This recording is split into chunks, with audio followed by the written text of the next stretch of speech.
seems like they're getting the kind of lift from Gantu skill-wise that you got from Blackman, with Muscle a few months ago. Just coming at the right time to give the lift that you guys need.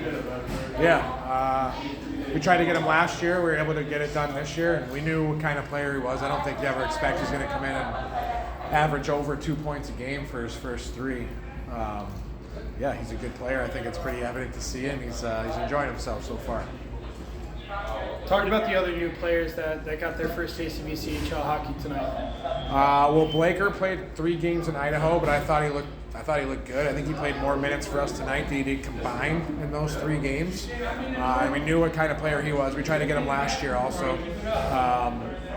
Van Unen got better and better as the game with his gap control. He's a great skater, pretty effortless out there. So that was nice to see. It's always harder to come in on the D side. And then Mac Welsher was awesome. I thought he skated well. He knew exactly what to do as it pertains to structure, but he played with confidence and brought us some jam in the bottom 6 of our lineup. It's really nice to see, Isaac Walter come down. It's going to give you a boost into the playoffs. A goalie jam. Brennan goes to IR. Vinny Papura played tonight. No secret, trade deadline is tomorrow. Have you had any conversations with Papura about his future? He'll be a part of the Thunder. So how do you go into such a huge series, head toward the playoff, with basically these unknown quantities? You're seeing how they play, literally hours before one of the biggest series of the year. Yeah. It's the same game that they've always played, right? Don't try to infiltrate their head with too much information and just let them go play. Don't force things and play to your strength. So we try to make them feel as comfortable as we can, but them also understanding that it is a business at the end of the day, which sucks, but it is. But they've done a great job, and I think that's more about the players in the locker room. You know what I mean? We have guys come in here all the time, and you say the same thing. So it's just what goes on in those walls that allows those guys to do things that they're able to do right off the bat. Any plans on adding anybody to this roster by tomorrow afternoon? No, not tomorrow. I don't know what'll happen in Utica, but they have 3-3 too, so we might lose someone.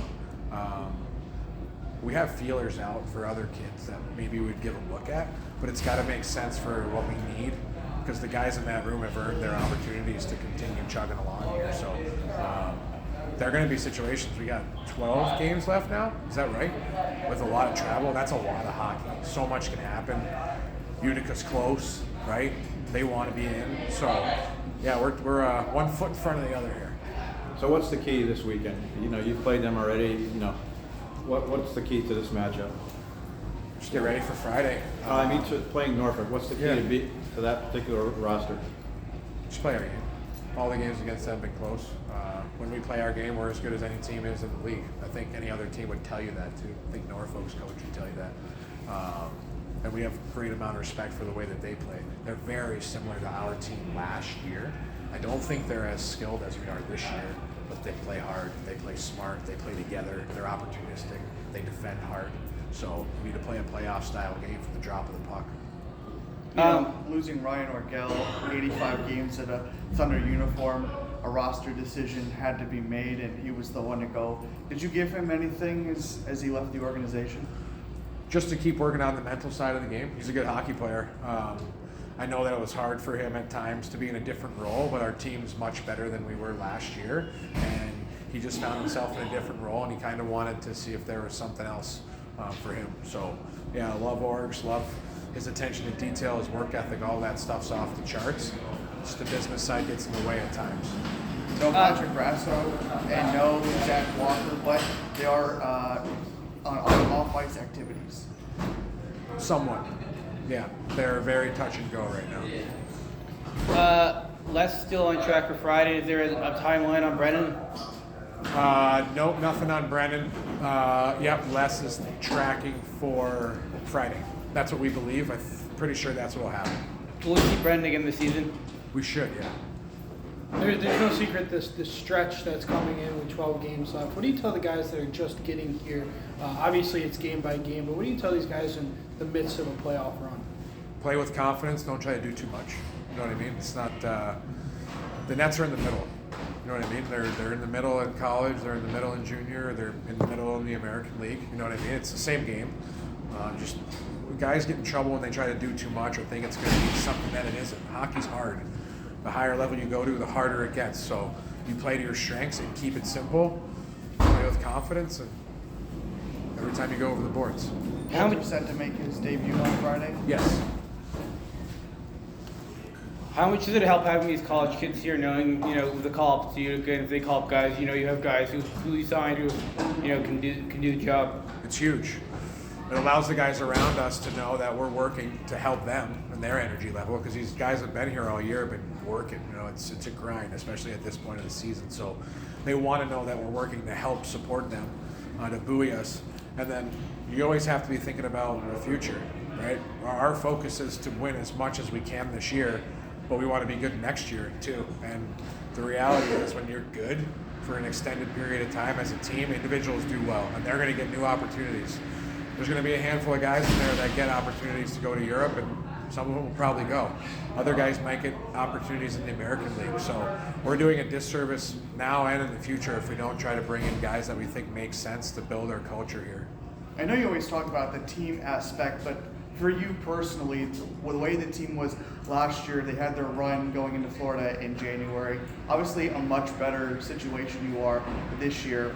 Do you just kind of look at it and say, this is absolutely incredible, the season that we've had, and you just kind of take it day by day and deep breath in and deep breath out? Yeah, we stay in the present, but it's nice to see the guys understand what a winning culture is like. And when you change that from the inside out, the results follow. So it's easy for us to weed guys out now. Like, a guy comes in, he doesn't fit in, you can just see it. Red thumb. So that was the idea. It's never going to be easy. We got to always keep our foot, the gas is on the right. Like I was telling the guys on the bench tonight, the gas is on the right. So we want to continue to push forward. For you, you experienced multiple playoff games here as a player, some big key moments with the organization. What's going to be your message when the guys get to the dance again, eventually when the regular season's over? Take advantage of it, because you never know if you're going to be back. It's really tough to get there. Very tough. I've been fortunate to play in a couple final series, and those are special. So we got 72 plus on our wall in there for a reason, and only a certain amount of teams and players get that opportunity. So live in the moment and take advantage of it, and more than anything, enjoy it, right? I think it's easy to lose that. It's a game. Have fun. If you have fun, like these guys seem to, I think the results speak for themselves. 800 games for Shane Harper. Any thoughts on that, knowing that you've coached him and you played with him? It's super cool. I need a jersey. I would love to hang a Harper jersey in my house. Yeah, I love Shane. I think that he has a unique personality. He has a unique game. You can't really mimic it across our league, and we're lucky to have him. So it's been a joy. He commented one last ride. Obviously, it was complimenting retirement and came back. If he were to approach you about any sort of coaching, it's a green light, no-brainer for him? Probably. I don't think he would, though. I don't know if that's something that he wants to get involved with, but I'm going to try to convince him to just keep playing. Good?